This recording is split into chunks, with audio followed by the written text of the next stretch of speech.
I never imagined that a summer afternoon meant to celebrate my younger brother could turn into the moment that split our family in two. But standing in the cramped backyard of my parents' small Denver home, with the late July sun beating down on the faded plastic tablecloths and folding chairs, I felt something inside me fracture in a way I could never undo.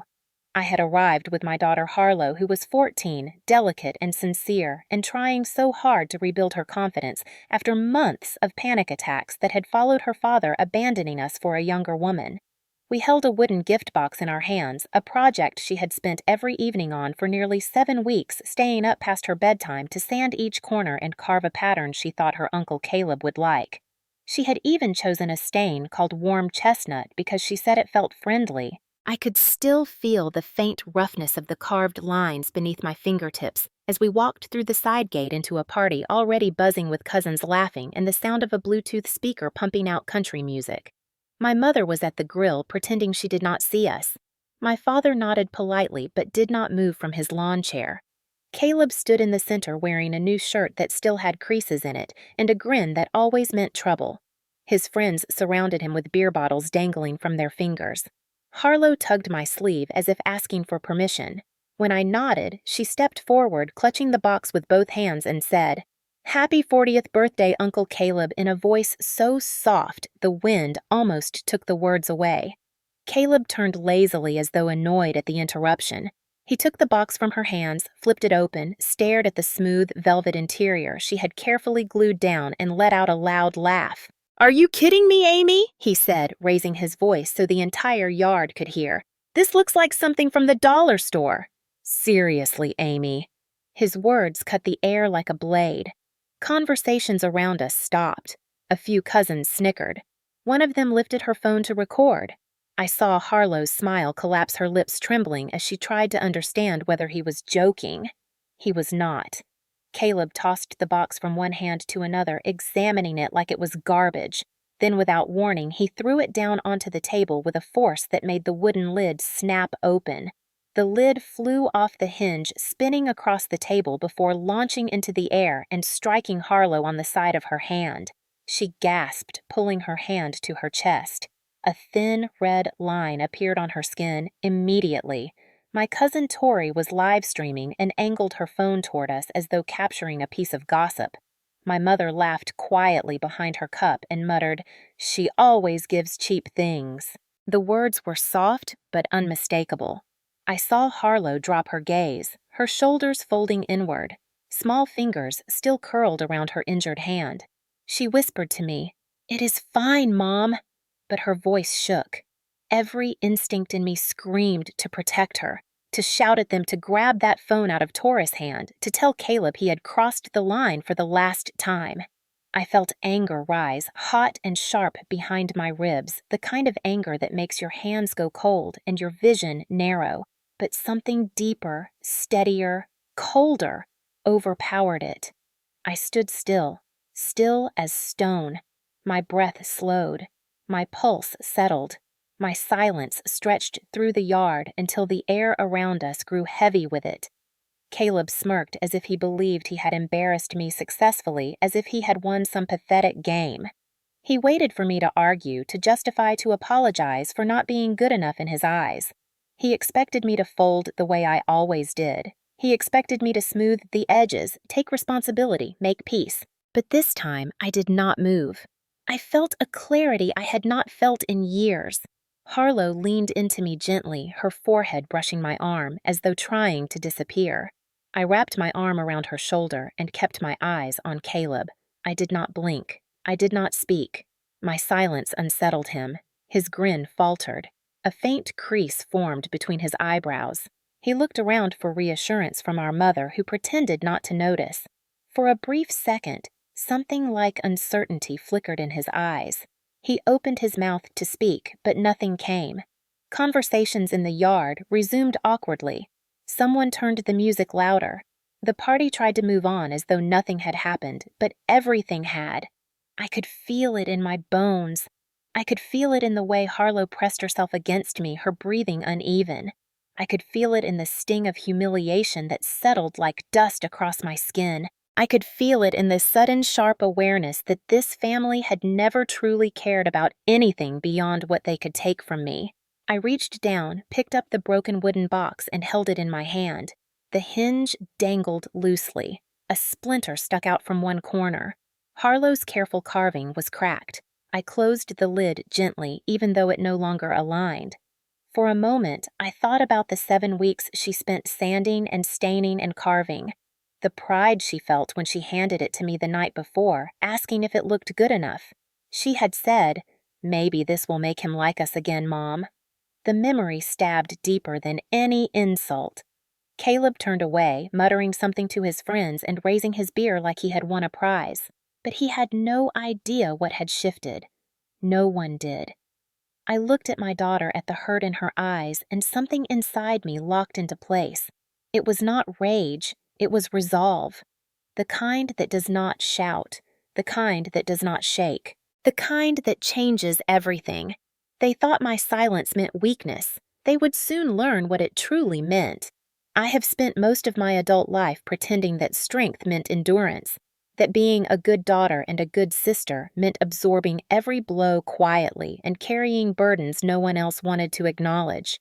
My name is Amelia Ward, and for 18 years I have worked as an emergency room nurse at Denver General, a place where chaos is routine and suffering has a rhythm you learn to anticipate. My shifts run long, the fluorescent lights hum endlessly, and the smell of antiseptic lingers on my scrubs no matter how many times I wash them.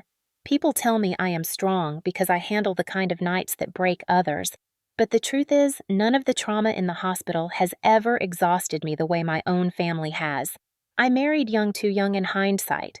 At 23, I believed in forever, believed in promises, believed that love was enough. My ex-husband Derek shattered that illusion when he left me for a 22-year-old yoga instructor he met at a fitness retreat. One day we were co-parenting and discussing college savings, and the next he was packing bags while saying things like, "I just need to find myself," as though finding himself required abandoning the family he helped create. The divorce was swift, brutal, and humiliating, not because I still loved him, but because watching someone choose an easier life over responsibility cuts in ways you do not realize until much later. After he left, I found myself alone with a frightened 9-year-old girl, Harlow, who could not understand why her father no longer showed up to piano recitals or bothered calling on birthdays. She developed anxiety that seeped into her sleep, her schoolwork, her sense of safety. I spent months sitting beside her bed, rubbing her back through panic attacks that left her trembling. The only constant in our lives was my job and the paycheck that came with it. $97,000 a year sounds like stability, but anyone who has raised a child alone knows that money disappears faster than you can track it.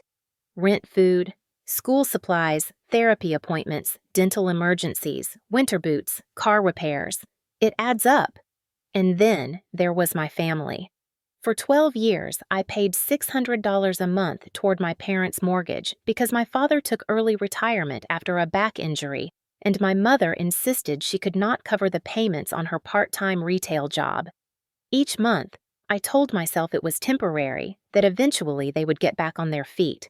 They never did. They relied on me the way someone relies on a life raft they never intend to let go of. My brother Caleb was no different. He never held a job longer than 8 months.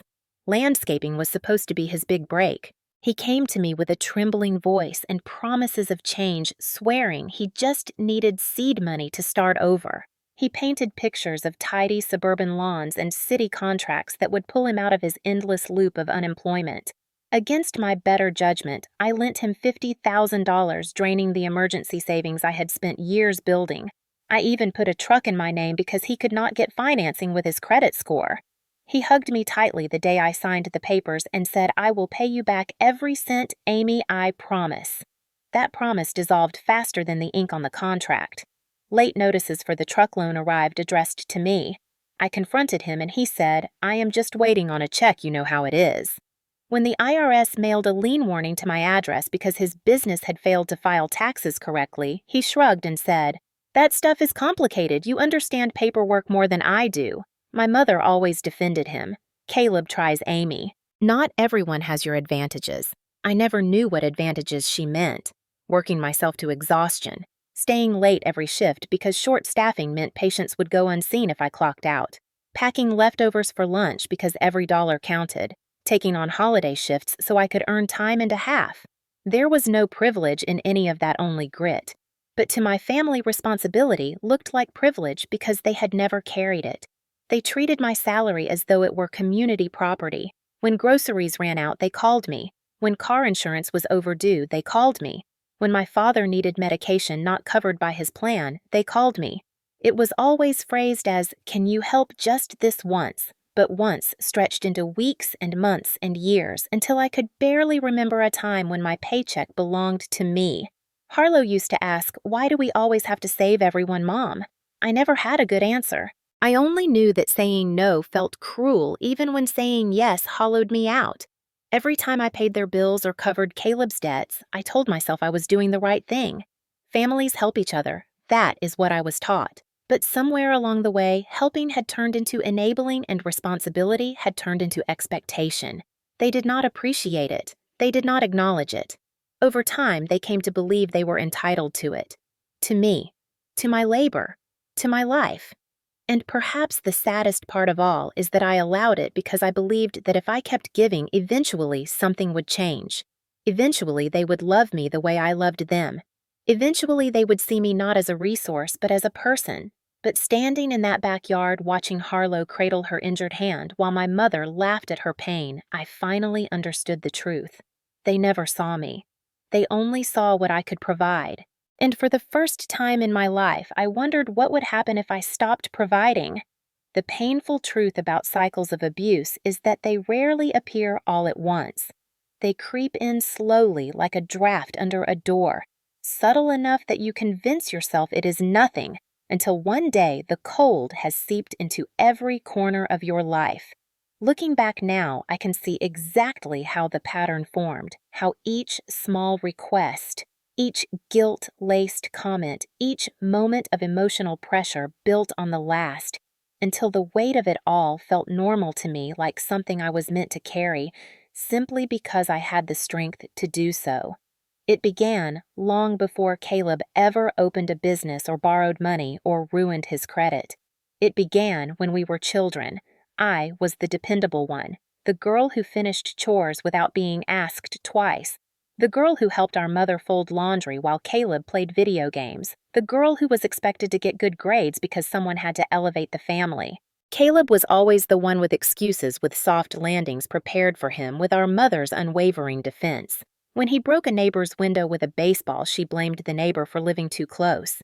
When he cheated on a test in high school, she insisted the teacher had targeted him. When he crashed his first car, she said the brakes must have been faulty. And when I questioned any of it, she turned to me with narrowed eyes and said, "You think you are better than us, Amy." That sentence burrowed deep. It shaped me into someone who apologized even when I was right, someone who believed that speaking up meant I was ungrateful. When I turned 18 and left for nursing school, I hoped distance would loosen the grip of their expectations, but I was wrong. The calls came constantly. "We miss you. Can you send money for groceries? Your father needs a new brace for his back. It is just a couple hundred." I was barely surviving on ramen and student loans, but I sent money anyway, convinced that sacrifice was proof of love.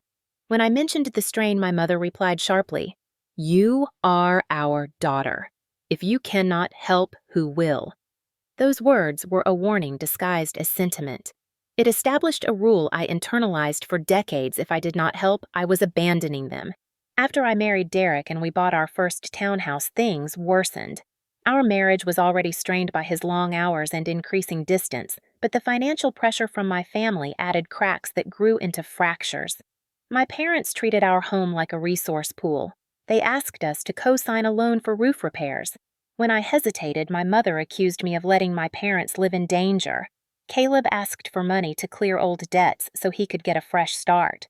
Derek was uncomfortable, but I brushed him off, insisting Caleb just needed support. Every request felt like a test of my loyalty. Every refusal felt like betrayal. Years later, when Derek walked away from our marriage, he left behind more than heartbreak. He left behind unpaid bills, attorney fees, and a child so fragile I feared she would shatter. And instead of stepping up to help me, my family tightened their grip. They called more frequently, asking for larger amounts. "Your job pays well." "You are fine," they said whenever I expressed worry. But I was not fine. I was drowning. Still I gave. Still I bent. Still I tried to win the approval that had eluded me my entire life. Caleb learned how to weaponize that vulnerability. He discovered that if he added fear or guilt to his requests, he got what he wanted faster. He would call at midnight, voice shaking, saying things like, "Amy, if you do not help me, I do not know what I will do." Once he even said, "I do not see a point in living if I cannot catch a break." The panic those words ignited in me was immediate. I transferred money without a second thought, terrified that his life might hang in the balance. Later, I learned he was out drinking with friends that same night. Whenever I confronted him, he twisted the conversation with disarming ease. "You are overreacting," he would say. "You always think the worst of me. Why can't you trust me?" The shame worked. I apologized. I always apologized. My mother reinforced it. "Caleb struggles, Amy. You have everything. You cannot compare your life to his." That was another manipulation designed to make me believe my sacrifices meant nothing because I was already living an easier life. What they did not see, what they never cared to see, was that my life was built on discipline and exhaustion, not privilege. Every time they minimized my effort, a part of me wilted. But I kept going because admitting the truth, admitting that they were using me, felt like cutting myself loose from the only family I had. And I was not ready for that. Then came the psychological pressure. Any time I attempted to draw a boundary, they countered with emotional sabotage. When I told my parents I could not pay the mortgage one month, my mother said, "Your father will lose the house and it will be your fault." When I told Caleb he had to start making payments on the truck, he accused me of trying to ruin his future. When I asked them to consider paying their own bills, they said, "Tragic things happen to families who forget where they come from." The implication was clear. If I stopped supporting them, I would be cursed with guilt forever. The worst part is that I believed them. I believed I was ungrateful for wanting space. I believed I was selfish for wanting my own money. I believed I was wrong for feeling resentment. Harlow saw more than I realized. One evening, she sat at the dining table with her homework spread out and asked Mom, "Why do they treat you like this?" I felt something inside me crack because I did not have an answer I could say out loud. I only said, "They are family, sweetheart. That is what family does." But even as I said it, I felt the lie burn on my tongue. My daughter knew the truth before I did. They did not love me. They depended on me. They did not cherish me. They benefited from me. They did not see my value. They saw my usefulness. And worst of all, I had allowed it because I hoped that one day, if I gave enough, endured, enough sacrificed enough, they would finally treat me like I mattered. But the birthday party showed me exactly what I meant to them. Not a daughter. Not a sister. Just a source. A tool. A wallet. A reliable fallback. And once I understood that I could no longer unsee it. The humiliation that day was not new. It was simply the moment that revealed everything that had been hidden beneath politeness and obligation. It was the moment I finally recognized the pattern that had ruled my entire adult life, and the moment I realized I was done repeating it. The unraveling of Caleb's landscaping business did not happen overnight, though he later liked to pretend it blindsided him. In reality, the warning signs were everywhere, scattered like loose gravel across the path he insisted on walking barefoot. For years, he had treated responsibility the same way he treated the tools in his garage, tossing it aside the moment it became inconvenient, convinced someone else, usually me, would pick it up for him. But this time, I did not. And the moment I stopped steadying his life, the entire structure began to tilt. The first crack appeared when Caleb received a notice from the city regarding a contract violation. It was a simple job maintaining shrub lines and trimming decorative trees at a small municipal park near Aurora. The kind of predictable work he claimed was the backbone of his business. All he had to do was show up weekly, complete the checklist, and submit a brief update. Instead, he skipped 2 consecutive weeks to take a camping trip with friends, assuming no one would notice. They noticed.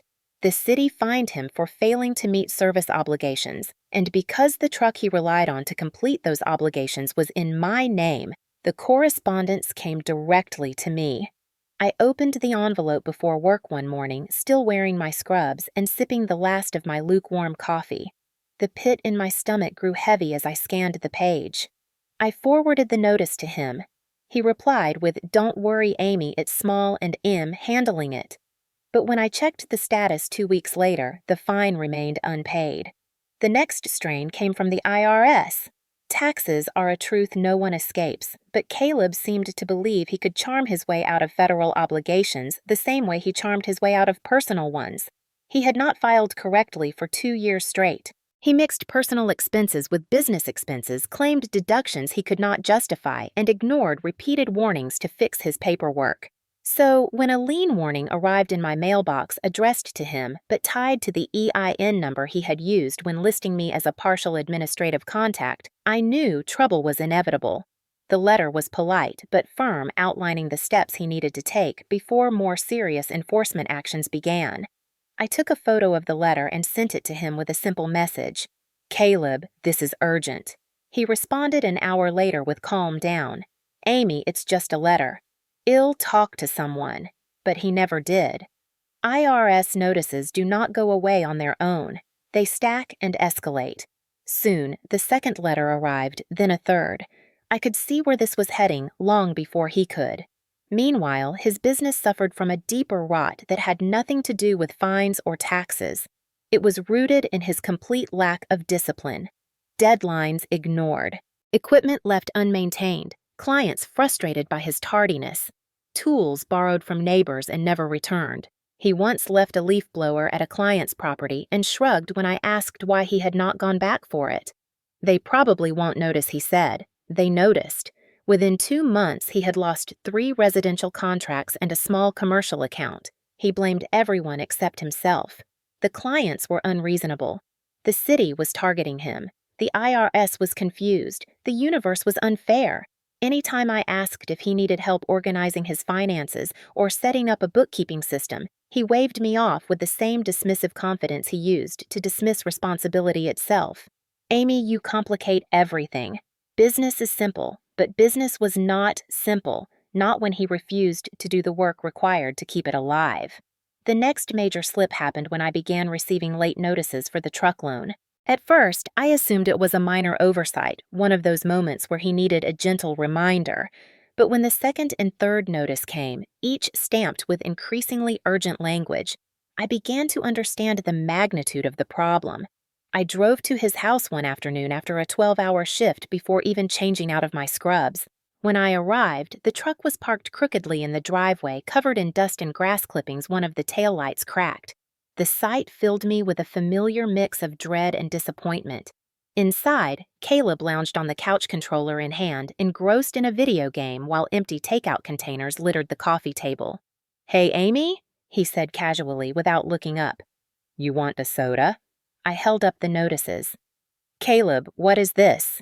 He paused the game and sighed dramatically as though I were interrupting something important. "I just had a slow month," he said. "Relax, I will catch up. You have been saying that for 3 months. And I mean it this time." But his voice was empty, more practiced than sincere. A line he had used for so long, it had lost meaning. I left his house feeling the heaviness settle on my shoulders again. At home, Harlow watched me from the kitchen table where she was doing homework. She had grown more perceptive over the years. Every worry I tried to hide found its way into her gaze. "Mom, are you okay?" she asked. I hesitated. For years, I had shielded her from everything, believing it was my job to absorb the pain so she would not feel it. But she was older now, and I could see she knew more than I wanted her to. I gave a tired smile. "Just work things, sweetheart." But she tilted her head slightly, the way she always did when she did not believe me. "Is it family things again?" Those words landed harder than she intended. I sat beside her and brushed a loose strand of hair from her cheek. "Sometimes people take advantage of others because they know they can," I said gently. She looked down at her notebook. "That is not right." "I know. Then why does it keep happening?" I did not have an answer. Instead, I leaned forward and pressed a kiss to the top of her head. This conversation lingered in my mind for days. It made the IRS letters sharper, the unpaid fines heavier, the late notices louder.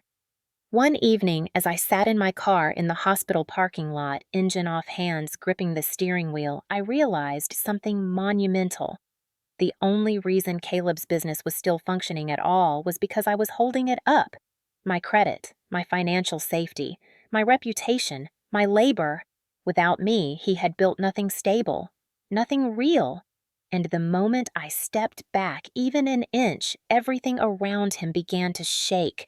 It was not failure. It was gravity. That truth frightened me and freed me all at once, because it meant that if I wanted the cycle to end, all I had to do was stop holding on. The wooden box Harlow made for Caleb was never meant to be just a gift. It was a symbol, a quiet bridge she was trying to build in a family that had never given her solid ground. I think that is why it shattered something inside me when he threw it aside so easily, because I knew how much of her heart was carved into its corners. The project began at the start of summer when school ended and her therapist suggested a hands-on activity to help redirect her anxiety. Something repetitive and grounding, something she could control when life around her felt unpredictable. Woodworking was her idea. She spotted an old instructional book at a thrift store and flipped through it with a curiosity I had not seen in her for months. "Can I try this, Mom?" she asked, and I instantly said yes because her interest in anything felt like a miracle. We bought a beginner toolkit, nothing expensive. A small hand-saw sandpaper in 3 grades, a set of carving knives, wood glue clamps, and a block of unfinished pine that she insisted was perfect for what she wanted to make. At first, she worked slowly, her movements careful and hesitant. She sat at the dining table with her tongue poking slightly from the corner of her mouth, the same way she had done as a little girl drawing animals. She traced the outlines, measured twice, cut once, just like the book said. Every night after dinner, she brought out her tools, even on the days when she barely had energy to finish her homework. When I tried to help, she shook her head. "I want to learn, Mom. I want to do it myself." I respected that. I sat nearby, reading or folding laundry, watching her find a rhythm, a sense of peace in the scrape of sandpaper and soft tap of the wooden mallet. Over time, the box began to take shape, imperfect but earnest. The lid fit slightly askew at first, so she shaved it down millimeter by millimeter. She carved a simple design on the top, a pattern of lines and curves that reminded me of the mountains outside our window. When she messed up one section, she nearly cried, convinced she had ruined everything, but she kept going, smoothing it out until the mistake blended into the design. That was the moment I realized the project was more than a distraction for her. It was a lesson in patience, in recovery, in accepting that broken pieces could be reworked into something beautiful.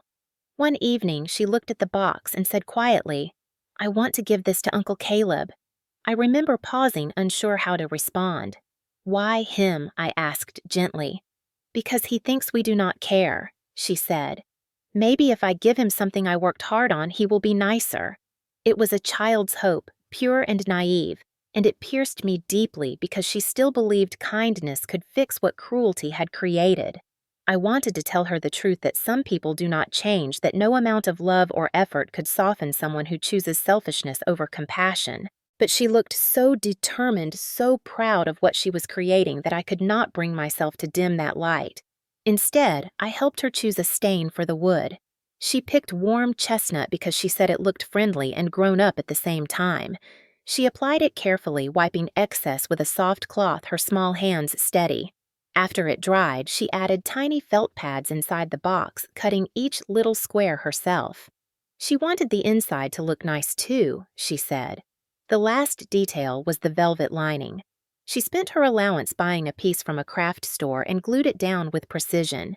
The result was imperfect in all the ways handmade things are imperfect, but it was beautiful because it carried her effort, her healing, her hope. The night before Caleb's birthday, she brought the finished box to me shyly. "Do you think he will like it?" she asked. I pulled her into a hug. "I think anyone who understands love will like it." She nodded with a small smile, believing me because she had not yet learned that love is not always understood. The next morning, she woke early, brushed her hair carefully, and held the box on her lap during the car ride as though it were fragile glass. She kept adjusting the ribbon she had tied around it, smoothing the loops. When we walked through the backyard gate, she whispered, "I hope he smiles when he sees it." And in that moment, before everything went wrong, I wished harder than anything that her hope would be rewarded. But watching Caleb mock her work, toss it aside, and injure her with the lid she had so carefully sanded, I felt something inside me rupture. Not anger at the insult to me, anger at the cruelty shown to a child who had given nothing but sincerity. Her shoulders slumped, her eyes dimmed, her fingers trembled against mine as though she were bracing for impact. And that wooden box, cracked and broken on the table, became the symbol of everything that had gone wrong in our family. All the years of sacrifice unrecognized, all the kindness dismissed, all the effort taken for granted. Yet even in that moment, even in the sting of humiliation and heartbreak, I understood something important. The box had not failed. It had revealed who they were, revealed who we were to them, revealed what needed to be done. It symbolized not just Harlow's effort, but the breaking point it would later ignite. When I picked it up from the table and closed it gently despite its broken hinge, I knew it would be the last gift my family ever threw away. The moment Caleb threw Harlow's wooden box onto the table was only the spark. What followed in the minutes after was the wildfire that made it impossible for me to pretend anymore. The party kept moving around us as if nothing had happened, but every detail seared itself into my memory, each second sharpening the truth that had been blurry for far too long. After the lid struck Harlow's hand and she gasped in pain, Caleb did not even glance at her. He just shrugged, grabbed another beer from the cooler, and held it up for one of his buddies to open like he was the guest of honor at some grand celebration of his own arrogance. One of his friends muttered, "Dude, relax, it is just a box," and laughed. The laughter spread like a stain across the yard. My mother waved her hand dismissively as if the entire incident was an overreaction. She turned to Aunt Jenna and said loud enough for us to hear, "Amy always makes things dramatic." It is embarrassing. I felt heat crawl across my face, but forced myself to stay still. Not moving was the only thing keeping the fragile control inside me from cracking. Harlow pressed against my side, her injured hand cradled in her other palm, her eyes shimmering with humiliation. The entire scene blurred around me. The decorations, the paper plates, the grill smoke curling through the air, the balloons tied to the fence, everything felt surreal, as if we were underwater and the world above us was muffled and distorted. What grounded me was the sound of my daughter's breath, shaky and uneven, like she was trying not to cry. I knelt so I would be level with her. "Let me see your hand, sweetheart." She hesitated before slowly uncurling her fingers. A thin red line stretched diagonally across the back of her hand, already swelling. The sight tightened something in my chest with a force that made it hard to breathe. I brushed the skin lightly and she winced. "I am okay, Mom," she whispered. "You do not have to make a big deal." But it was a big deal. Her pain was always a big deal. I cupped her cheek gently. "You did nothing wrong. Do you hear me?" She nodded, though uncertainty flickered in her eyes. Meanwhile, Caleb raised his voice again as if craving attention. He picked up the cracked box and waved it around. "Look at this, everyone! Handmade garbage! Who gives this to a grown man? Is this some kind of joke?" My mother laughed and shook her head, calling out, "She tries, but she really does not understand what people want." Someone near the back said, "Oh, come on, Caleb, stop being harsh." But his laughter drowned it out. "That is enough," I said, without raising my voice.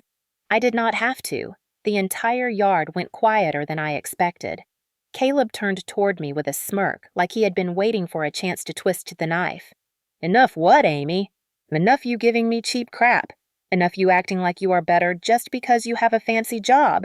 Or enough of your kid trying to impress everyone with her little projects?" His eyes drifted to Harlow, and something cold slid through me. "Don't talk about her," I said, still calm. Or what he sneered, leaning closer. "You will cry. Run home. Blame me for your boring life. You always do." The words were poison, but what stunned me more was the way my mother nodded like she agreed. She crossed her arms and said, "Amy, stop ruining Caleb's birthday. You know how sensitive he is." Sensitive. My mind echoed the word as if trying to understand how it could possibly apply to the man who had just insulted a 14-year-old girl to feel bigger. My father, who usually remained silent, grunted from his lawn chair. "He gets dramatic when he drinks. You know that. Let it go." Harlow's fingers tightened around my arm. "Mom, let's just go. Please." That single word, please, snapped everything back into focus. Her desperation, her fear, her instinct to flee rather than confront told me more than any insult ever could. I stood slowly, pulling her gently behind me. "We are leaving," I said. Caleb scoffed. "Of course you are! Run away like always." For a brief moment, he looked triumphant, like he believed he had won, like he had successfully put us back into the place he thought we belonged. But he mistook my silence for defeat. He mistook my calm for surrender. He mistook my retreat for weakness. I did not correct him. I simply walked toward the gate with Harlow close beside me. Halfway there, my mother called after me, her tone dripping with accusation. "You cannot keep avoiding responsibility, Amy. Caleb needs support right now. You are being cruel." Cruel. The word echoed inside me the same way sensitive had. I did not look back. If I had, I might have said things that would have scorched the air between us permanently, but I needed clarity, not fire. As we stepped outside the gate, the music resumed, laughter returned, and the party swallowed itself again. But for me, the moment froze in time. The cracked box, the sting on Harlow's hand, Caleb's sneer, my mother's dismissal. All of it layered itself into a quiet certainty rising inside my chest. Once we reached the car, Harlow climbed into the passenger seat and finally let a tear slip down her cheek. I reached over and wiped it gently with my thumb. "Mom," she whispered, "why does he hate me? He doesn't hate you, sweetheart. He hates himself, and he throws the pieces at whoever is closest." She nodded, though she did not fully understand. I started the car and looked back at the house one last time, noting the way the string lights flickered against the siding and voices drifted toward the street. It looked ordinary, unchanged, unaware that something seismic had just shifted. I pulled out of the driveway with a steadiness that surprised me. Not because I felt calm, but because I felt resolved. Some storms do not announce themselves with thunder. Some storms arrive silently in the breath before a decision is made. I glanced at Harlow again and squeezed her hand lightly. "We are okay," I said softly. "We are leaving now." And as we drove away from the house that had held so many years of guilt and obligation, I felt something inside me solidify into a truth I could not ignore. This was more than a breaking point. It was the moment I stopped abandoning myself. That night, after the birthday party, felt heavier than any shift I had ever worked in the emergency room.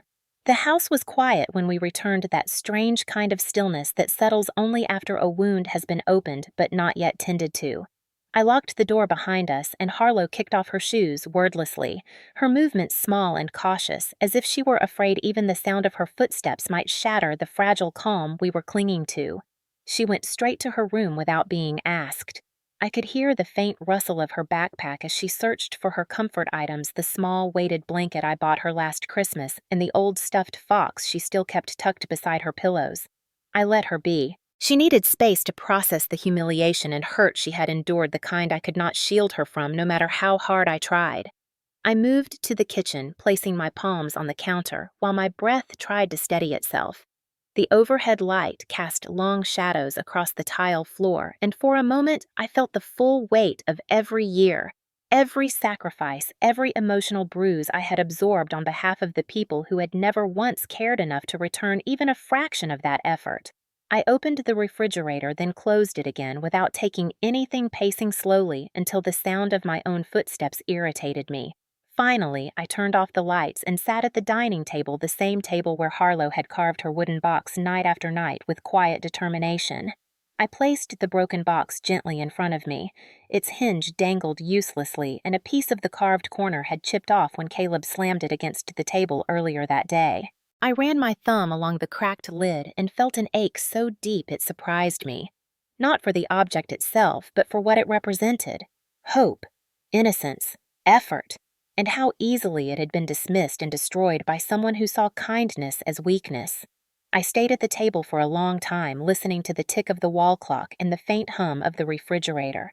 My mind replayed the events of the party in a loop, the shocked look on Harlow's face, the laughter, the dismissal, the casual cruelty. My mother's voice echoing, "Amy always makes things dramatic. You know how sensitive Caleb is." I covered my face with both hands and exhaled slowly through my fingers. For years I had excused their behavior because I believed that if I was patient enough, loving enough, giving enough, something would change. But tonight something inside me felt different. Not rage, something colder, clearer, like a glass of water left overnight, finally settling undisturbed. Around 9:30, Harlow walked quietly into the dining room. She wore her pajamas and held her fox to her chest. Her hand was red where the wooden lid had struck her earlier. I reached for her, and she came willingly climbing into my lap like she used to when she was very small. She rested her head on my shoulder and whispered almost too softly to hear, "Why does he hate us, Mom?" The question landed in the center of my chest like a weight I could not lift. I pulled her closer. "He does not hate you, sweetheart," she sniffed. "Then why does he act like he does?" "Because some people hurt others when they do not know how to face the emptiness inside themselves." I felt her body relax slightly against mine, though her breathing remained uneven. I kissed the top of her head. "He will not hurt us again," I promised without hesitation. And as the words left my mouth, I felt them settle into something solid, something that demanded action. A promise made to a child must be followed by movement. After she went to bed, I stayed at the table for another half hour, staring at the broken box until the quiet in the house felt almost reverent. Then I stood up, walked to my bedroom, and opened my laptop. The blue glow of the screen illuminated the dark room. My hands did not shake. My breath did not rush. I felt strangely still as I navigated through tabs and folders the way I did when charting patient information after a long shift. First, I opened the mortgage portal for my parents' home. For 12 years, I had covered their shortfall without fail, $600 every month like clockwork. My cursor hovered over the autopay toggle. I remembered the way my mother had looked at Harlow today with irritation instead of concern. I remembered her laughter when my daughter winced in pain. And with a single click, autopay off the chain that had wrapped around my life loosened. The confirmation banner flashed across the screen. Next, I logged into the truck lender portal. The truck I had put in my name because Caleb could not get financing. The truck he had let deteriorate while ignoring payments and city violations. My cursor moved with certainty. Autopay disabled. I opened the file containing the original contract. The repossession clause was clear and within my rights. All it required was a formal notice from me to the lender to initiate legal recovery. I drafted the message, typed my name without hesitation, and attached the necessary documents. My finger hovered for half a second before I clicked send. A surge of relief swept through me. Not joy, not revenge, just relief, like exhaling after holding your breath underwater for too long. Then I opened the IRS portal using the information linked to the administrative contact account Caleb had listed me under years ago. The lien warnings were still there, marked unread. He had done nothing. No attempts at resolution. No plan. No care. I scrolled carefully, reading every line. For once, the fear that always accompanied anything to do with the IRS did not overwhelm me. It simply clarified the truth. His problems were no longer my responsibility. I closed the laptop but did not move. The quiet of the room settled over me like a blanket. This was not the fiery type of anger that demanded shouting or confrontation. This was deeper, quieter, the kind of clarity that changes the course of a life. When I finally lay down in bed, I stared at the ceiling for a long time, letting the events of the day fold into the stillness of the night. I felt sadness and disappointment, and something that felt almost like mourning. But beneath it all was a thin, bright thread of strength winding its way through my ribs. A decision had been made. I was done enabling them. done bending until I snapped, done sacrificing myself for people who would never do the same. When my eyes finally closed, my last thought of the night was simple, a truth forming fully in my mind for the first time. Silence is not surrender. Silence is preparation. The first ripple of fallout reached us before sunrise, long before the world outside fully woke. I was in the kitchen making coffee, the broken wooden box still sitting on the counter, like a reminder of everything that had shifted when I heard the low mechanical rumble outside. At first, I assumed it was a delivery truck or a neighbor leaving early for work, but the sound grew louder, more deliberate, heavy in a way that made the hairs on my arms rise. I moved to the window and pulled the curtain aside, just enough to peek through. A flatbed repo truck idled at the curb, its hazard lights blinking silently in the dim morning light. Two men in reflective vests stepped out, one holding a clipboard, the other scanning the driveways. When they reached my parents' home across the street, my breath caught. The truck, the one in my name, the one Caleb had used carelessly for months without paying a cent. My heart thudded once sharply as both men walked directly to it. They checked the VIN, nodded, then one returned to the tow truck while the other attached the wheel lifts with practiced efficiency. I watched silently as the metal arms tightened around the front wheels. It was surreal how fast it happened. Less than 3 minutes, almost surgical. The flatbed tilted and the truck rose off the pavement, hanging like a lifeless limb in the air. The sound of chains clicking into place echoed faintly across the street. My neighbor, an older man who always walked his dog at dawn, stopped and pulled out his phone to record. The entire neighborhood would know by noon. My stomach twisted, but not with guilt this time. It felt like inevitability, gravity. The natural consequence of every ignored warning, every unpaid bill, every privilege taken for granted. As the repo truck drove away, the rising sun cast a soft orange glow on the empty driveway it left behind. That empty space would be the first thing Caleb saw when he stepped outside later. I imagined his disbelief, his shock, his anger. For once, none of it felt like my burden. I sipped my coffee and exhaled slowly. When I returned to the kitchen table, Harlow appeared in the doorway, rubbing her eyes. "Morning, Mom," she mumbled. I forced a soft smile. "Morning, sweetheart?" She noticed my gaze drifting toward the window and followed it, her brows knit together. "Is that about the truck?" I nodded. "Does Uncle Caleb know?" "He will soon." She wrapped her hands around her mug of hot chocolate and sat beside me. "Is it because of the party?" she asked quietly. "It is because of everything I said." He made choices. And choices have consequences. She absorbed this with a slow nod, the truth landing in her in a way I could almost see. Around 8:30, my phone began vibrating. First once, then again, until it buzzed like an angry hornet trapped under a glass. I did not need to check to know who it was. Caleb. After the 6th call, I finally picked up, but I did not speak. His voice exploded through the speaker. "Amy, what did you do? Where is my truck?" "They took it. They just came and took it." I waited, letting the silence linger.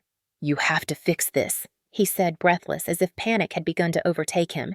"Say something, Amy. Tell them it is a mistake." I spoke calmly. "It is not a mistake. You have not made a payment in months. You ignored every notice. The truck is in my name. This is the legal process." He cursed loudly. I could hear wind behind him. He was pacing outside. "You think you can just ruin my life because you are mad about some stupid box." My jaw tightened. "This has nothing to do with the box. This has to do with you, your choices, your behavior." For once, he had no comeback, just the ragged sound of his breathing. "Fix it," he said finally, voice cracking. I hung up. The calls came again and again. I ignored them. Eventually, he switched to leaving voicemails. The first was furious, insulting, threatening. The next few shifted into desperate pleading. "Amy, please, I cannot lose everything. You do not understand." But I did understand. Better than he realized. Halfway through the morning, my mother called. I let it ring out. She called again, this time leaving a voicemail sharp and scolding Amy. "I cannot believe you. Caleb is crying. He is humiliated. Fix this immediately. He needs you. You are being heartless." I stared at the phone for a long moment before setting it face down on the table. By lunchtime, I checked my email and found the next ripple waiting. A message from the IRS portal confirming that a levy had been initiated against Caleb's business account after multiple missed responses. 40% of the available balance had been frozen pending resolution. It was not my doing. It was the system moving exactly the way it was designed to when someone ignored federal obligations. Still, the timing felt poetic, almost eerily aligned with the storm unfolding around him. I leaned back in the chair and closed my eyes, letting the stillness wash over me. For once, I did not feel responsible, not guilty, not frantic, just present. A few hours later, the texts from Caleb shifted in tone again. He sent photos of his empty business yard tools, scattered paperwork blowing in the wind, the lockbox on the office door hanging open. He wrote, "This is all falling apart, Amy. I need your help.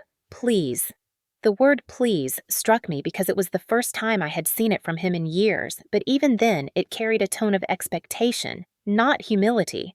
He was not apologizing. He was begging for rescue, a rescue he felt entitled to, and it made me realize something essential. Caleb did not want to change. He wanted to be saved. By me. Always by me.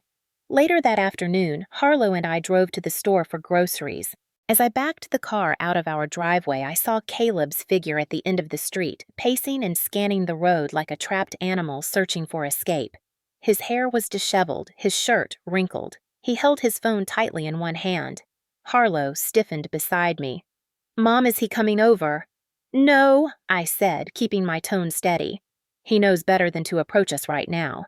As we pulled away, I caught a glimpse of the fear in her eyes and silently thanked myself for initiating everything last night.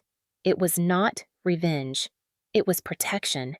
That evening around 7, I received a text from my father, one sentence typed slowly and with deliberate weight. "Caleb is not doing well. You need to fix this."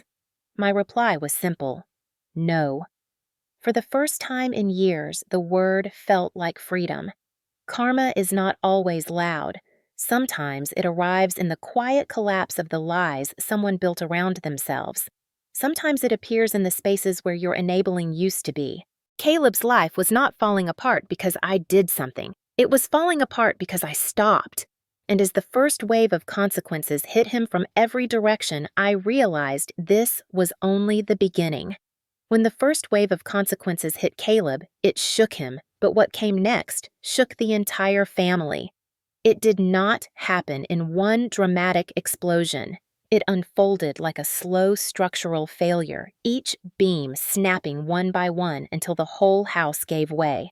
And as painful as it was to witness, there was also a startling clarity to it, like watching a landscape appear after years of fog. 3 days after the truck was repossessed, I received a formal notice from my parents' mortgage company. A thick envelope. Red lettering. Final warning before default. The payment that had always been automatically deducted from my account had not gone through. Of course it had not. I had switched it off myself, but seeing that letter still sent a cold ripple through me, not regret, awareness. This was the first time in over a decade that the mortgage was entirely their responsibility.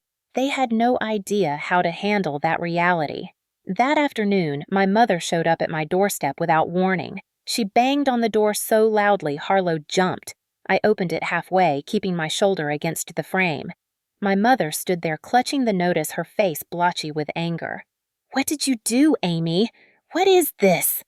She shoved the paper toward me as if it were a weapon. I kept my voice even. "It is the mortgage statement. You need to pay it." Her mouth fell open like I had spoken in another language. "We cannot pay it," she snapped. "You know that. Dad's disability barely covers groceries and I only get part-time hours right now." I exhaled slowly. "Then you will need to speak to the mortgage company." She stared at me so long, her expression twisted into something I had never seen before. Contempt. Deep and unfiltered. "I always knew you were selfish," she said. "But this is cruelty." My body stiffened. Cruelty. After 12 years of paying their mortgage, after loaning Caleb $50,000, after covering medical bills, groceries, car repairs, fines, and debts. Cruelty.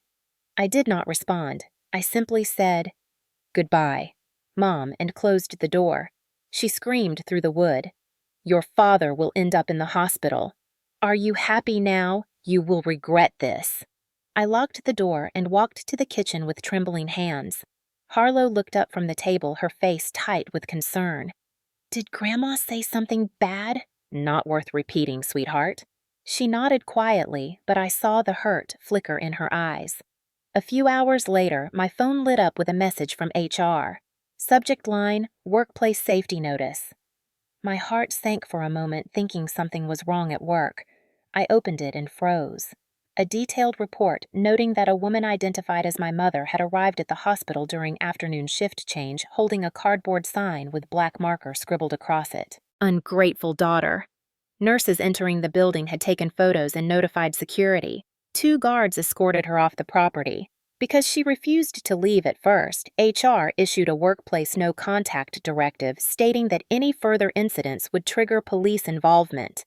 I covered my mouth with both hands, not from embarrassment but from disbelief at how fast everything was unraveling. My mother had turned herself into a spectacle on hospital grounds in front of coworkers who respected me, in front of supervisors who trusted me. The next day, another email arrived. HR logged the event into my employee file as a precaution and reminded me to inform them if my family escalated further. I replied professionally, but inside, something wilted.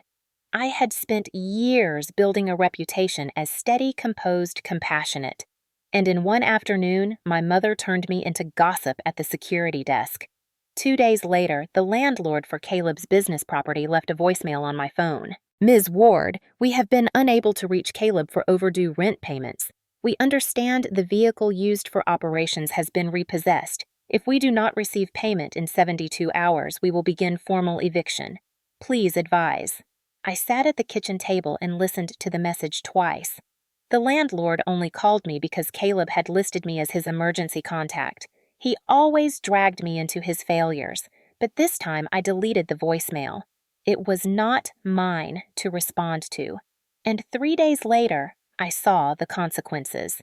I drove past the business lot on my way to work out of morbid curiosity. The parking area was empty except for 2 orange cones. A bright yellow notice was taped to the glass door. Lockout in effect, rent not paid, property reclaimed. Inside, I could see shelves knocked over and papers scattered as though Caleb had made one frantic attempt to gather everything before giving up. My chest felt tight not from guilt, but from a blend of sadness and finality. He could have built something real if he had chosen responsibility, but he never chose it, and now he was losing everything. That evening, he sent a long text, all caps. "You destroyed my business. You destroyed our family. If anything happens to Mom or Dad, it will be on you." The message stung, but it also clarified the truth I had been denying for too long. Every time they failed, they looked for someone to blame, and that someone was always me. A week later, another blow landed, this one heavier, a notice from my parents' landlord. 3-month delinquent balance. Eviction hearing scheduled. Penalties applied. Total due far beyond anything they could ever pay. I stared at the screen for a long time. I could imagine exactly what was happening behind the scenes. My father cursing. My mother sobbing loudly so neighbors would hear. Caleb yelling, insisting it was all unfair. But none of them reaching for accountability. Only reaching for a scapegoat. Me. That evening, my father called, his voice rasping harshly. "Your mother is sick over this. She cannot sleep. Her blood pressure is up. Do you want her to die?" I pinched the bridge of my nose and inhaled slowly. "Dad, you need to talk to the landlord. We cannot pay it. You have to fix this." "No," I said quietly. "We all have to face the truth now." He hung up on me. The silence that followed was louder than his anger. Within 2 weeks, the sheriff posted an official eviction notice on my parents' front door. Neighbors watched from behind curtains. My mother cried on the lawn. My father blamed everyone except the people responsible. Caleb raged and paced and cursed under his breath, but he did nothing to help. And as they packed their belongings into a borrowed van and drove off to a cheap motel on the edge of town, I stood at my window and watched the final threads of the illusion I had been clinging to for decades unravel completely. The collapse of the family was not caused by me. It was caused by the truth finally being allowed to stand on its own without me holding the scaffolding together. And as painful as it was to witness the collapse, also revealed something I had never dared to believe. I was not the weak one. I had been the strongest piece in their entire fragile structure. Without me, it all fell apart. And for the first time in my life, I let it. In the weeks that followed my family's collapse, I expected to feel crushed under the weight of everything I had finally refused to carry. Instead, something unexpected happened. My life did not fall apart without them. It expanded, quietly at first, then steadily, like a house settling into its foundation after years of strain. The first shift came at work. I had never been the kind of person to push for recognition. Years of emotional exhaustion at home had seeped into my career, making me content to stay unnoticed as long as I could do my job well. But with the constant financial drain gone and the psychological pressure lifted, I felt focused in a way I had not felt in years.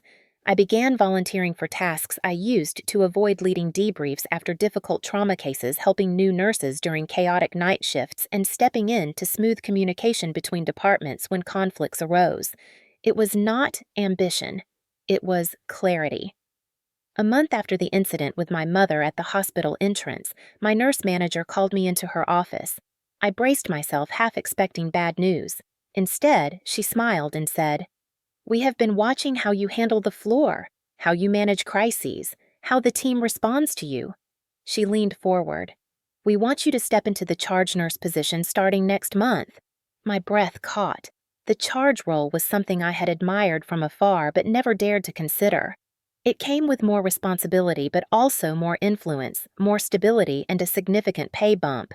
I heard myself ask, "Are you sure?" She laughed softly. "Amelia, we would be lucky to have you in that role." When I left her office, I stood in the hallway clutching the offer letter, stunned by how quickly life was shifting once I stopped pouring myself into a bottomless pit. That same week, the hospital launched a wellness initiative, and I was asked to join a committee focused on resilience training for staff. The irony was not lost on me. For years, I had been survival without knowing it. Now I was being asked to teach it. Meanwhile, Harlow was blossoming in her own quiet way. The woodworking project that once began as therapy became something more, something that lit her up from the inside. We signed her up for a weekend workshop at a local makerspace, a bright open warehouse filled with tools, sawdust, and people who knew how to build their own world one piece of wood at a time. On her first day, she wore safety goggles that were slightly too big and held her carving tools with shy confidence. I watched from the doorway as the instructor introduced her to the class. "This is Harlow. She made that box over there." A dozen heads turned. Eyes widened. Impressed murmurs spread. She glanced back at me, smiling with a spark I had not seen since before Derek left. Over the next month, she crafted a jewelry box for her friend Mia. Clean dovetail joints, smooth stain, and a hidden compartment she engineered herself.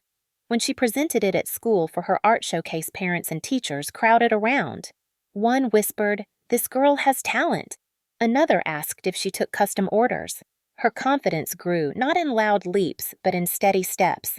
Every time she sanded a rough edge or carved a new pattern, I could see her reclaiming parts of herself that had been shaken by trauma. One afternoon, she came home waving a brochure excitedly. "Mom, there is a regional woodworking competition for teens. I want to try." I cupped her face and kissed her forehead. "You absolutely should." She grinned, her eyes shining with something hopeful and bright. Back at home, I was experiencing my own form of regrowth.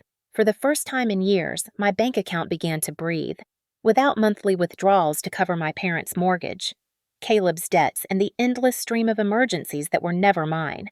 My paycheck lasted, not stretched. Lasted. I paid rent. I bought groceries without calculating totals.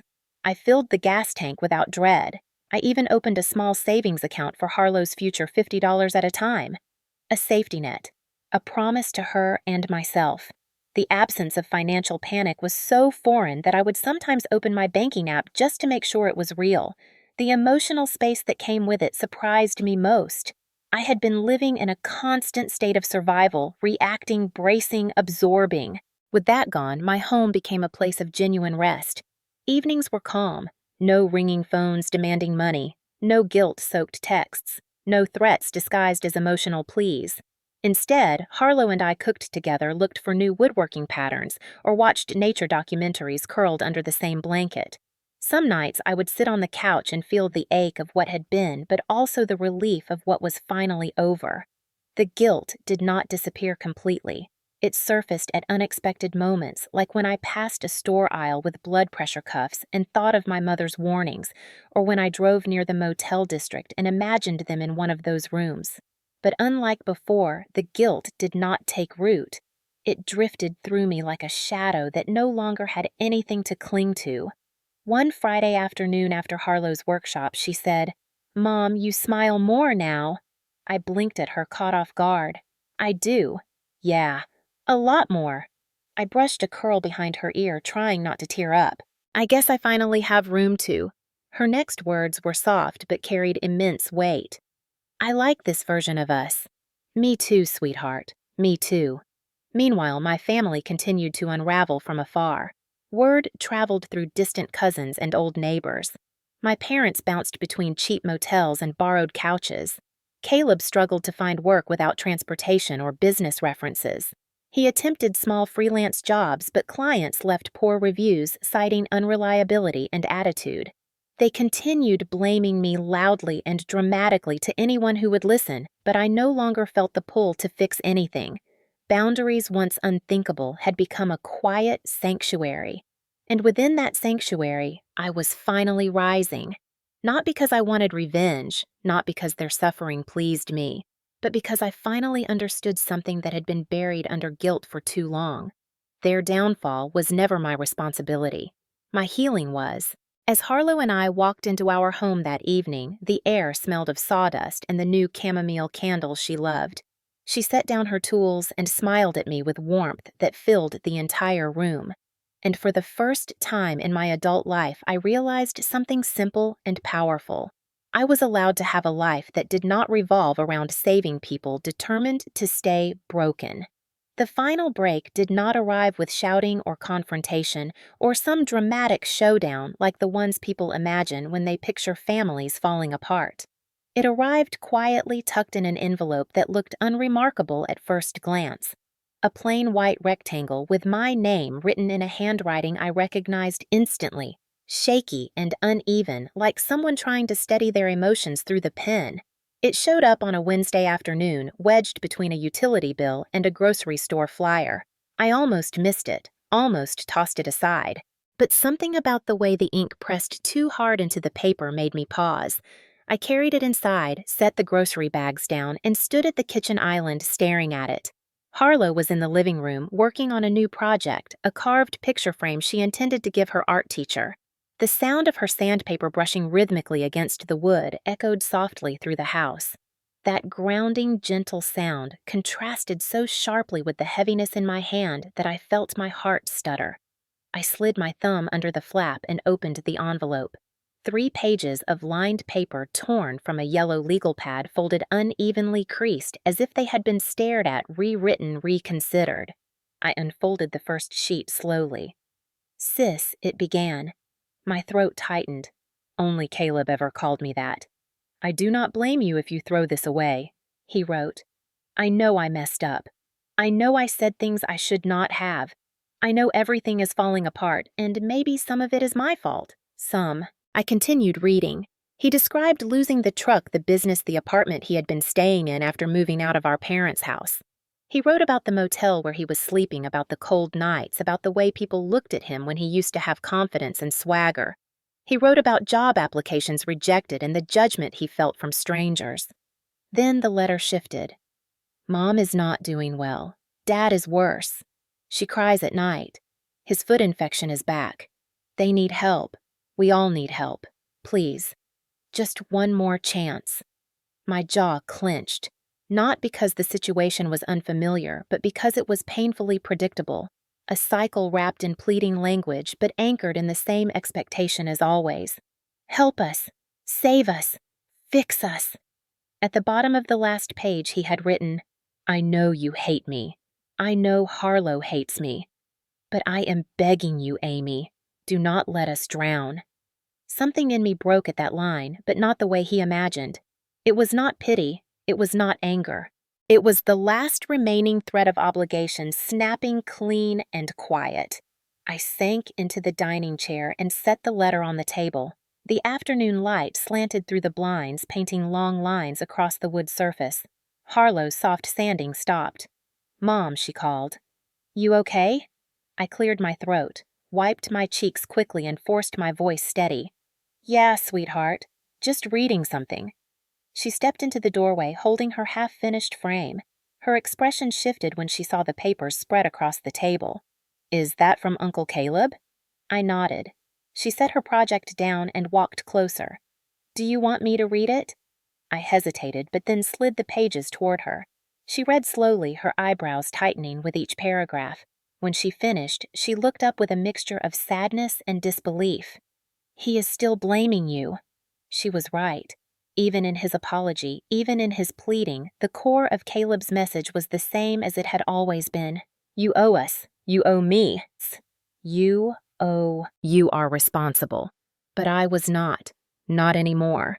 I folded the letter and set it aside, feeling the finality settle over me like a weighted blanket. That night, after Harlow went to bed, I lay awake staring at the ceiling. The words replayed in my mind. Dad's infection. Mom crying. One more chance. It would have worked on the old version of me, the version who bent until she splintered, who confused sacrifice with love. But that version was gone. The next morning, I made a decision with the same quiet certainty that had guided every step since the birthday party. I needed to see them. Not to fix anything, not to reconcile, but to close the chapter fully, to face the truth without illusions. I drove to the motel where they had been staying, a peeling 3-story building with flickering neon lights and rust stains beneath the windows. The hallway smelled of old carpet and stale air.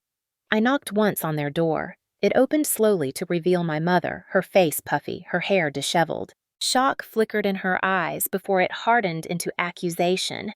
So you finally showed up! I stepped inside. The room was cramped with mismatched furniture and cluttered bags. My father sat on the edge of the bed, his foot wrapped in a makeshift bandage. Caleb stood by the window, arms folded, chest rising and falling in agitation. You read my letter, he said. I nodded. And you have something to say? He added like a challenge. I looked at them all one by one.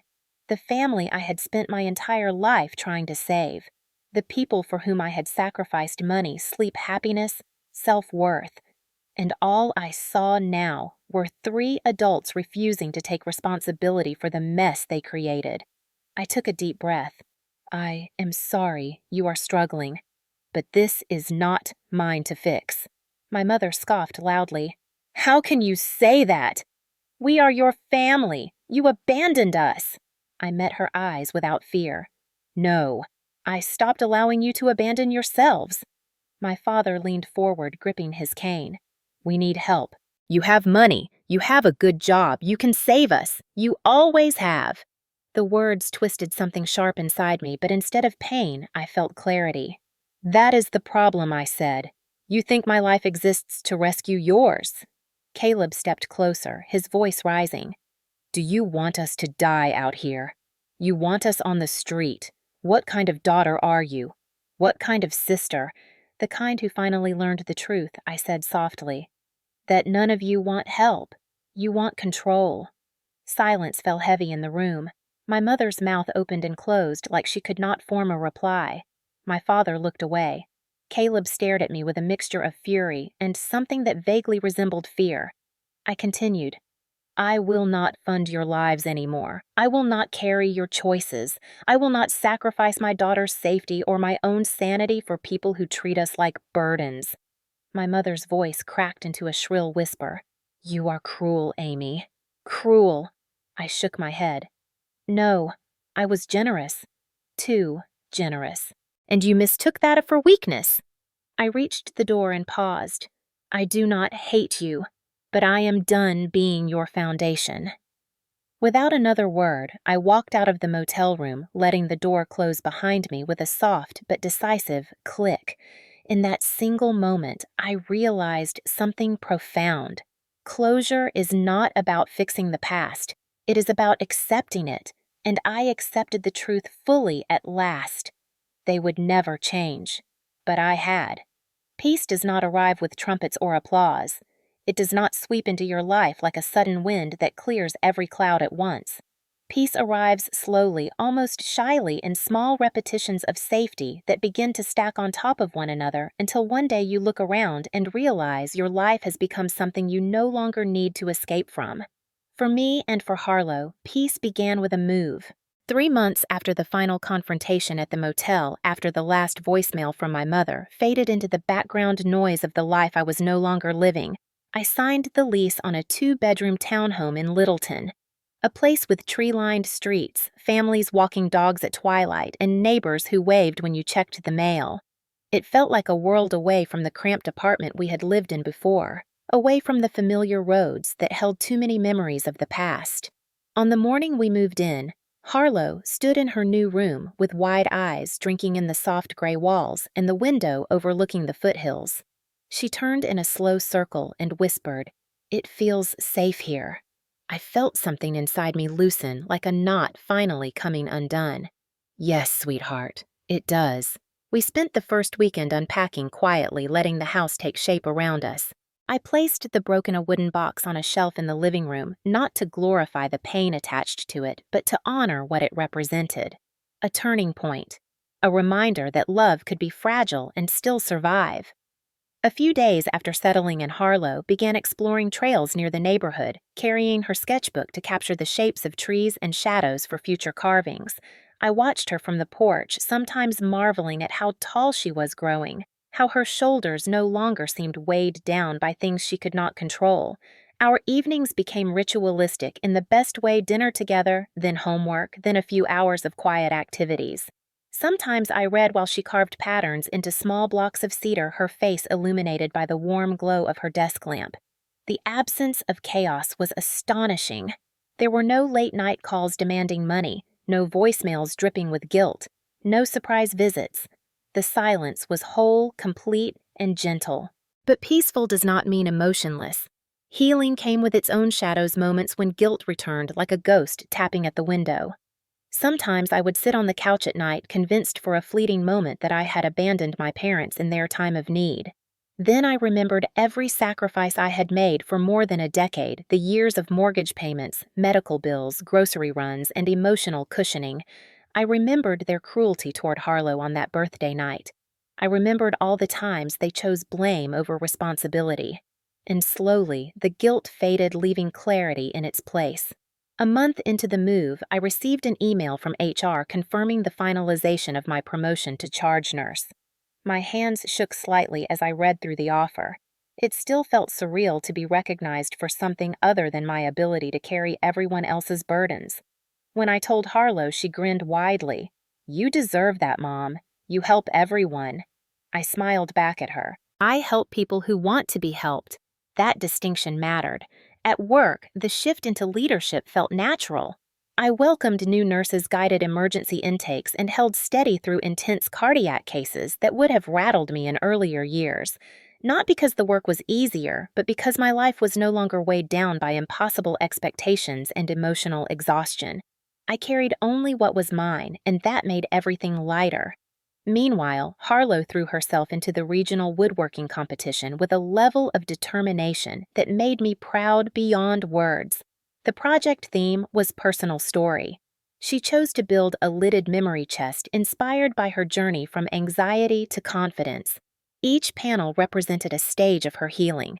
The first showed jagged lines carved unevenly, representing fear. The second, smoother but imperfect, represented growth. The third, a curved wave pattern, represented resilience. And the fourth, a sunburst pattern, represented hope. She spent evenings hunched over the workbench we had set up in the garage, the rhythmic scrape of sandpaper becoming the soundtrack of our new life. She worked with patience and precision, and when she presented the finished chest to the judges, they fell silent for a long moment, just admiring it. A week later, she received an envelope in the mail. She clutched it with trembling hands, tore it open, and gasped. "Mom, I won second place!" Her joy filled the entire living room. She spun around, holding the certificate, and I pulled her into a tight hug, swallowing the lump in my throat. "You earned this, sweetheart. Every part of it." She smiled up at me with shining eyes. "I could not have done it without you." But the truth was, she had done most of it herself. She had rebuilt herself piece by piece, shaping her confidence the way she shaped wood, with intention, patience, and courage. For the first time in perhaps her entire life, she saw herself as capable, not fragile. That alone made every difficult choice worth it. As for my family, there were updates, but they came like distant echoes with less sting each time. A cousin mentioned that my parents were living in a small subsidized apartment, now sharing a unit meant for seniors with limited income. My father had finally gotten the proper treatment for his foot infection after being admitted through the county hospital system. My mother was working part-time at a dollar store near the motel district, and Caleb had taken a job bussing tables at a restaurant off the interstate. He no longer had a truck or a business or a circle of friends to hide behind. He was living his own consequences day by day. Even when these updates reached me, I felt no vindication, no triumph, just distance. The old version of me would have rushed back to rescue them, would have emptied her savings to lift them up again, only to be crushed under the weight of their expectations.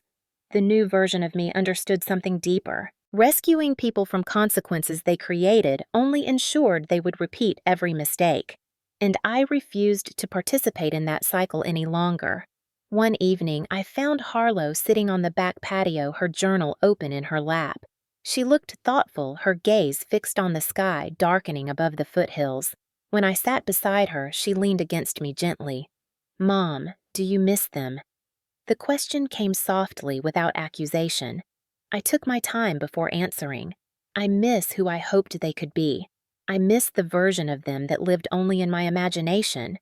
But the real them, the way they treated us, the way they hurt you, the way they blamed instead of loved. No, I do not miss that. She nodded quietly as though absorbing a truth she had already known. "I do not miss it either," she said. I kissed her forehead. "We are building something different now, and that is enough." As days turned into weeks and weeks into months, our world filled with small moments that felt extraordinary in their simplicity. Morning coffee on the porch, afternoons spent reading or working on crafts, evenings walking through the neighborhood as the sky turned pink. My laughter returned slowly at first, then easily. My shoulders relaxed. I slept through the night without jolting awake from stress dreams.